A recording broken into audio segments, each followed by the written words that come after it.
Lezi, flasim për protestën e ditës së djeshme, pra një tubim politik që nisi si një shprehje pa kënaqësie, por nga ana tjetër përfundoi edhe me dhunë përplasje me policinë dhe 16 efektiv të lënduar. Situata mbrëmjes së të martës tregon sigurisht se linja mes protestës dhe rreziku tashmë duket se është e kaluar disi. Mendoni se mund të ishin parandaluar për shkallëzimet dhe kush do të mbajë përgjegjësinë kryesore tashmë? Nderuar, në çdo protestë e cila lajmërohet, në rastin konkret një protestë e lajmëruar paqësore nga ana e organizatorëve, Partisë Demokratike, gjithë grupit opozitar dhe saj, për të shfaqur pakënaqësitë që ka populli opozitar ndaj qeverisjes, kuptohet ka protesta kanë ato dinamikat e tyre që lidhen me aspektet e organizimit, menaxhimit, reagimit të protestuesve, sikundër edhe forcave përballë saj, që policisë në rastin konkret, gjithë jemi dëshmitarë asaj që u pa dhe u dëgjua edhe nga media, dhe mendoj lidhur me përshkallëzimin e saj që përshkallëzimi është, po themi, është shfaqje e natyrshme e reagimit popullor ndaj pakënaqësive që ka ndaj qeverisjes, dhe si i tillë kuptohet mund të ketë edhe përplasje në kuptimin e elementeve, po themi, të reagimit popullor ndaj për pakënaqësitë e saj. Dhe në rastin konkret, nëse flitet për një përshkallëzim të saj apo për një parandalim, kemi parasysh që është aspekt menaxhimi dhe organizimi, apo reagim kundër reagim, dhe si i tillë kuptohet nuk është vetëm një palë në këtë rast e cila mund ta menaxhojë apo mund ta ketë në kontroll absolut të gjithë situatën, për shkak të faktit se janë emocione të cilat duhet kontrollohen, duhet menaxhohen, dhe kur flisim për emocionet, askush nuk i ka në mënyrë të absolute kontrollin e tyre, dhe si e tillë kur flitet për protesta kemi parasysh reagim, kur themi reagimi i cili është opozita e ka lajmëruar si paqësore, po kemi parasysh që format e reagimit janë me qindra, të cilët njihen tashmë edhe në literaturën e protestave edhe tubimeve, dhe në rastin konkret ajo mund shmanget në kuptimin e saj nga gjitha palët, nga palët që protestojnë, nga ato që organizojnë, nga palët që janë përballë, policia në rastin konkret, sikundër edhe gjithë struktura dhe institucionet të cilët përfshihen dhe kanë të bëjnë me organizimin, menaxhimin dhe kontrollin e protestave, sikundër edhe nga vetë individëve. Dhe kur përgjegjësia absolutisht nuk është individuale, dhe në kuptimin është një përgjegjësi e cila lidhet me nëse ka pas element të kësaj natyre që ju përmendët, sepse opozita nga ana saj ka dënuar dhunën dhe ka reklamuar si protestë paqësore, është distancuar prej saj, madje ka deklaruar që policia ka reaguar në mënyrë jo proporcionale përmes gazit helmues, sikundër edhe për dhunën e ushtruar, dhe mendoj që përgjegjësia ka të bëjë me gjithë ato të cilët janë përfshirë në një protestë dhe që kanë përgjegjësinë e tyre të menaxhimit të saj, dhe këtu fliten janë për individet, janë për organizatorët, janë për policinë, janë për institucionet, dhe s'mund të adresohet një përgjegjësi individuale për të thënë që ky është përgjegjësi. Po flasim teorikisht, nuk më flasim duke adresu gjëra konkrete, sepse protestën njerëzit kanë të drejtën ta ushtrojnë këtë liri në drejtë tyre kushtetuese në mënyrë paqësore, kuptohet edhe duke menaxhuar dhe duke administruar edhe ato emocionet e veta, sikundër edhe reagimi i policisë dhe struktura e përgjegjëse do të jetë proporcional. Dhe parë këtë vështrim qoftë parandalimi që pyetet, po edhe përgjegjësia duhet vënë balans elementet e gjithë secilit nga këto qoftë individëve, të organizatorëve, të policisë, strukturave, po ashtu edhe të gjithë institucioneve shtetërore, apo edhe partive politike, po flasim partitë politike qoftë të majtas edhe djathtas, në mënyrë që të jenë të koshient dhe të ndërgjegjshme përballë pakënaqësisë popullore, e cila çfarë kërkon të reflektohet shqetësimi i tyre, i demonstruar tashmë edhe përmes protestave. E qartë, por ndërkaq, zoti Lezi, nga ana tjetër, mes të arrestuarve ka edhe 4 të mitur 17 vjeçar që u përfshin pranë veprime me pasoja serioze, dhe ky fakt nga ana tjetër ngre dhe shqetësimin moral edhe ligjor. Sa duhet të jetë përgjegjësia e organizatorëve në këtë rast për sigurinë dhe mbrojtjen e të miturve në protesta? Shiko, nderuar, kur flasim për të mitut, kemi një kategori sociale e cila ka një mbrojtje të veçantë për shkak të ligjit. Kemi parasysh që edhe parashikimet ligjore për këtë kategori janë të tilla, kam parasysh për ato qoftë civile, por edhe ato penale, si çdo ligj ka parashikuar çdo gjë bëhet interes të fëmijës dhe të miturve. Dhe nuk dëm mendoj që është edhe një retorikë politike, po si kundër lidhet me ushtrimin e drejtave që kanë çdo kush, pavarësisht moshës, pavarësisht kufizimit ligjor për të protestuar dhe kjo është një drejtë e tyre absolute dhe kushtetuese, por përballja e këtyre e ftërive me emocionet që ato kanë për të protestuar dhe reagimi që është i policisë kuptohet do të bëjë do në farë mënyrë ngjallat emocionin tonë çdo kujt të cilët policia vihet përballë të miturve, por nuk besoj që jemi para një skenari i cili keq përdoren të mitur për arsye politike apo për arsye të protestave, sepse të miturit dhe çdo kush ka të drejtë protestoj për të armën e tij, të familjes tij, të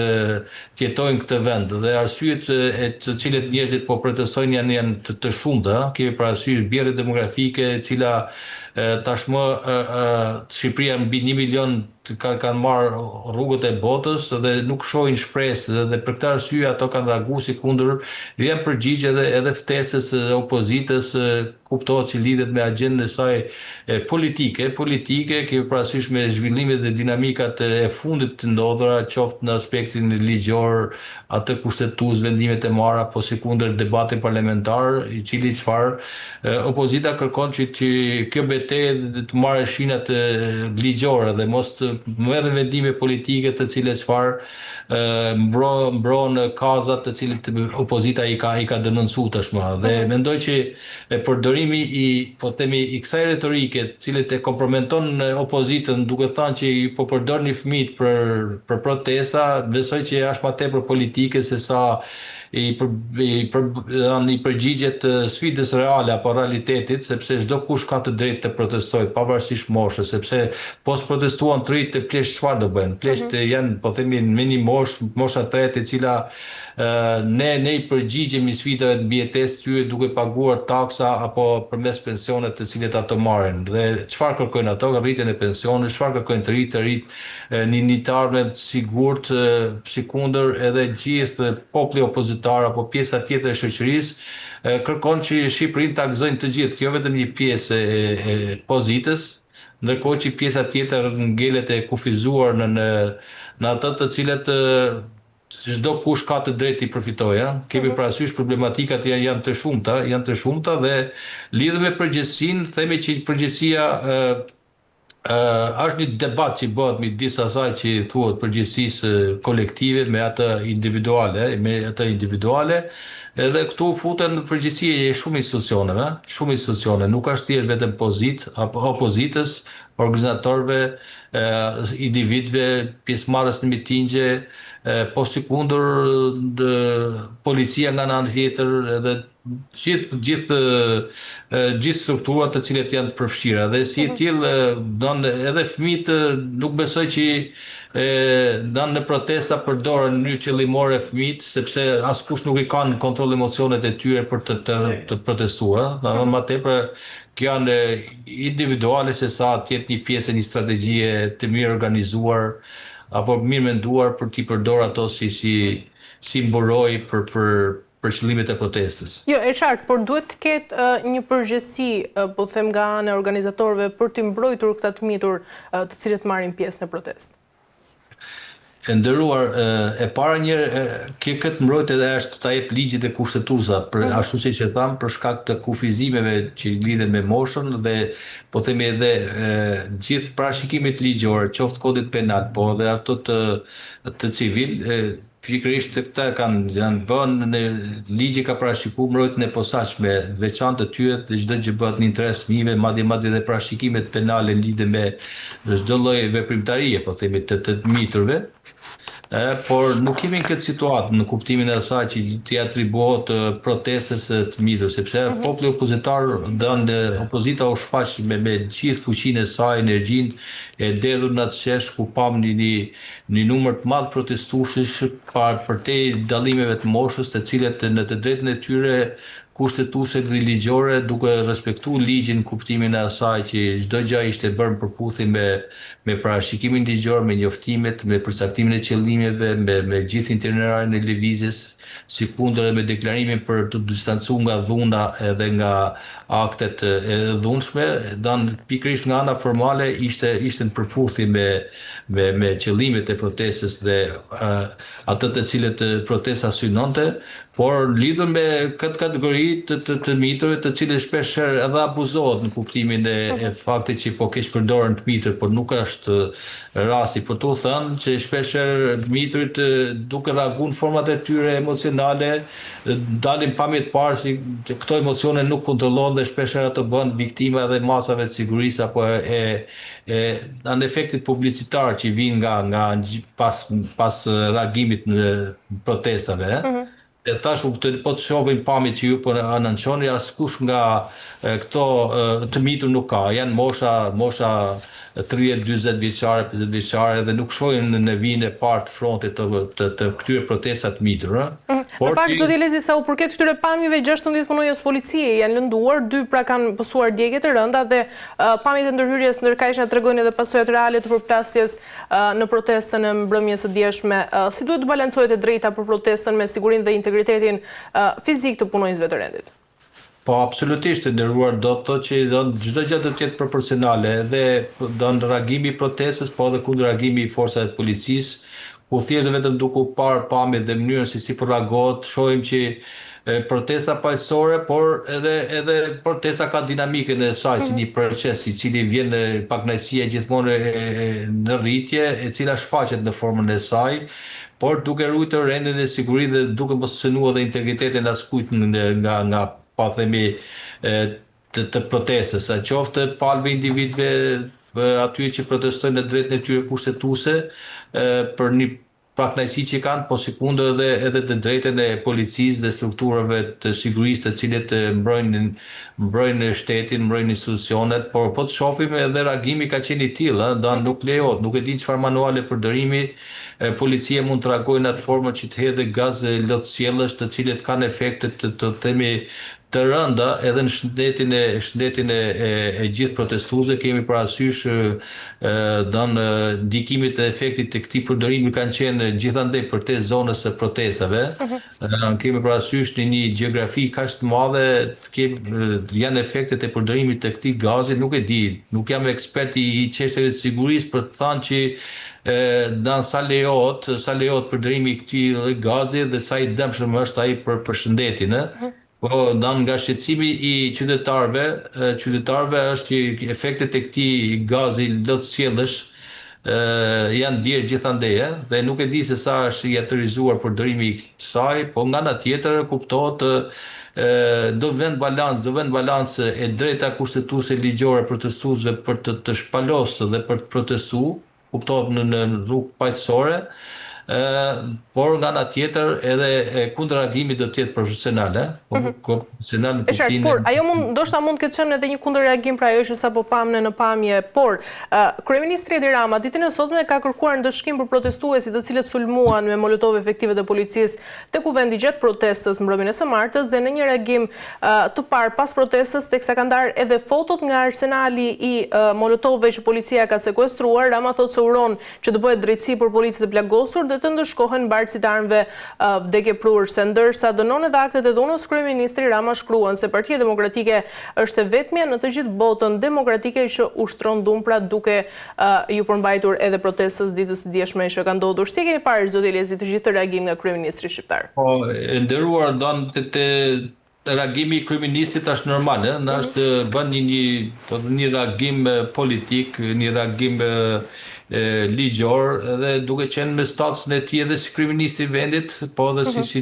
edhe si përfaqësues kryetari i Partisë Socialiste sot në pushtet dhe si i tillë reagimi do të jetë në këtë dy qasje, në një qasje ligjore, një qasje edhe politike, duke i atribuar don gjithë përgjegjësinë organizatorëve të saj, organizatorëve të saj në rastin konkret opozitës, por nuk është thjesht vetëm Partia Demokratike aty, sepse kjo është një organizim i gjithë spektrit politik opozitar, pavarësisht nuancave dhe flamujve të opozitës, të cilët janë bërë së bashku në të drejtën e tyre për të protestuar për pakënaqësinë që ato kanë gjithmonë në rritje për ato problematika dhe agendat politike të cilat tashmë janë bërë të njohura, zhvillimet e fundit qofshin ato të vendimet e gjykatës kushtetuese të cilët opozita çfarë kërkon zbatimin e këtij vendimin, kuptimin e asaj që çdo institucion në pavarësinë e tij çfarë do të zbatojë edhe vendimet e një pushteti tjetër dhe këtu kemi parasysh edhe këtë reagim të opozitës përmes protestave, e cila çfarë ka kërkuar që betejën parlamentare në kushte që nuk i ka arritur qëllimet dhe objektivat e kësaj për shkak të forcës dhe numrit kartona që ka opozita, ta zgjeroj përmes protestave popullore, të cilët kanë qenë të vijuse, nuk ka thjesht vetëm ka qenë edhe para 2 javësh, por të kemi edhe një protestë tjetër me ma simbolike dhe me ma emocionale që lidhen me 20 shkurtin, dhe mendoj që në këtë rast donë edhe qëndrimi i kryeministit Rama është ligjor në kuptimin e të drejtës tij për të mbrojtur ligjin, për të mbrojtur institucionet e rendit të sigurisë në kuptimin e saj që duke thënë që janë dëmtuar rreth një numër i madh efektiv është 16 të tillë me sa u tha. Dhe nga ana tjetër edhe për t'i mbrojt, për t'i inkurajuar ato në ushtrimin e detyrës, por nga ana tjetër edhe një adresim në përgjegjësive në qasjen e kryeministit për shkaktarët e kësaj. Por nga ana tjetër kuptohet edhe përdor edhe politikisht reagimin e tij për çfarë, për ta atribuar edhe për ta zhvlerësuar kazën e opozitës, e cila sipas në qasjen e kryeministit është një opozitë destruktive, një opozitë që bën protesta të dhunshme dhe si e tillë e zhvlerëson, delegjitimon këtë lloj kaze duke referuar gjithë përgjegjësinë e Partisë Demokratike në rastin konkret. Por mendoj që ky reagim nuk është vetëm një reagim që vjen nga, po themi, në rastin konkret, gjithandej shohim protesta që bëjnë opozitat dhe kuptohet edhe reagimi i qeverisë në ato vende është i tillë, është standard. Po mendoj që do të vend kryeministri do të synon çfarë të vend balans dhe në harmoni, të ekuilibroj edhe aspektin ligjor po edhe atë politik, duke inkurajuar forcat e policisë dhe të mbrojtjes dhe sigurisë çfarë për mbrojtjen e sigurisë, mbrojtjen e vendit, e institucioneve, po nga ana tjetër edhe politik për ta dekoruar opozitën duke e delegitimuar në kazat e saj për shkak të asaj që këto protestat po shfaqen si të dhunshme, anarkike, pa ndonjë objektiv. Dhe mendoj që kështu do pa edhe qasja në rastin konkret e qeverisë, për ta delegitimuar atë, për ta zhvlerësuar si një protestë i cila është ashpër e dhunshme, anarkike, po nga ana tjetër edhe për të dhënë edhe mesazhe mbështetëse për forcat e rendit dhe sigurisë. Në është një reagim, po themi, qëllimor në dy qasjet e saj. Mirë, zoti Lezi, për ta mbyllur, ndërkaq sekretari organizativ dhe disa deputet të tjerë janë vënë në tim për udhëheqjen e protestuesve në përplasjet që kanë ndodhur me policinë mbrëmjen e djeshme. Mendoni se mund të garantohet një proces i drejtë, por edhe i paanshëm nga ana tjetër, dhe kur përfshihen figura të larta politike? Me sa diun, jo vetëm këtë protestë, po në gjitha ato, pavarësisht se kush i organizon ato bën në përputhje me përcaktimet ligjore dhe ligjin për tubimet, duke bërë njoftimet përkatëse, duke përcaktuar qëllimin, pjesëmarrjen internerarin po themi lëvizjes saj dhe kuptohet edhe qëllimet e protestës, të cilët Partia Demokratike dhe opozita është deklaruar që është një opozitë është një protestë e faqësore, si e tillë është deklaruar, por që kur flasim për përgjegjësitë nuk janë kolektive në kuptimin në rast se do ketë akte dhunshme se kush përgjigjet për përgjegjësitë e tij për aktet që kryen në kuptimin ligjor të saj, por në aspektin politik organizatorët këtu kemi dhënë opozita përbëhet nga deputetët, për deputetët qoftë niveli sekretar ekzekutiv, po edhe ato nivelet e tjera të cilët kanë një imunitet diplomatik, një imunitet parlamentar, do të është kushtetuta e cila i mbron ato për sa i përket ushtrimin e drejtave të tyre politike dhe gjithë veprimtarinë dhe në këtë sens mendoj që përgjegjësia e tyre nuk është ligjore në kuptimin e saj se sa është një përgjegjësi politike. Në kuptimin përgjegjësi politike është që për ato të cilët ka dëshiruar dhe është organizuar protesta lidhet me përmbushjen e objektive dhe qëllimet të saj dhe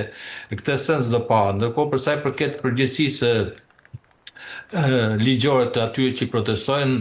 kjo është e rregulluar në kuptimin e përcaktimeve ligjore në ligjin për tubimet, në ligjin për të drejtën për të protestuar, apo sikundër edhe në të drejtën për të garantuar paqen, sigurinë dhe përrendin, dhe këtu do pa edhe kjo aspekt. Ndërkohë që politikanët, siç e dim, janë subjektet jo të një ligji, po themi zakonshëm, po janë të ligjet posaçëm, një ligjet posaçëm të cilët gjithmonë tashmë e dim që ato akuza apo çdo lloj përgjegjësie që mund t'i atribuohet atyre kalon përmes strukturave të tjera, jo ato të jurisdiksionit përgjithshëm. Dhe si e tilla shumë e vështirë për të vërtetuar fajësinë e tyre në lidhje me ushtrimin e drejtave kushtetuese që kanë bën me ato që thamë të drejtën për të protestuar, drejtë e cila është e garantuar me ligj dhe me kushtetues, sikundër edhe të drejtën për të garantuar edhe mbrojtjen e rendit dhe sigurisë. Po kemi parasysh që kur flasim politikisht, se protestat janë politike, vijnë në balancë arsye të shumta që ka populli opozitar dhe opozita për të protestuar, qofshin ato që u përmendën lidhje me zbatimin e vendimit të gjykatës kushtetuese, qoftë për aspektet ekonomike, për korrupsionin, krimin e organizuar, për koncesionet, për gjithë ato shqetësimet të cilët njerëzit tashmë janë sensibilizuar dhe ngrihen protesta, ne tashmë i shohim përmes mediat protestat që bën në rrugë kanë mban vendit për çështjet e pronave, për çështjet e investimeve strategjike ku synohen të drejtat pronësore të individëve dhe si e tillë janë bërë bashkë të gjitha këto lloj shqetësime, të cilët marrin formë përmes protestat të cilët thirrën dhe materializohen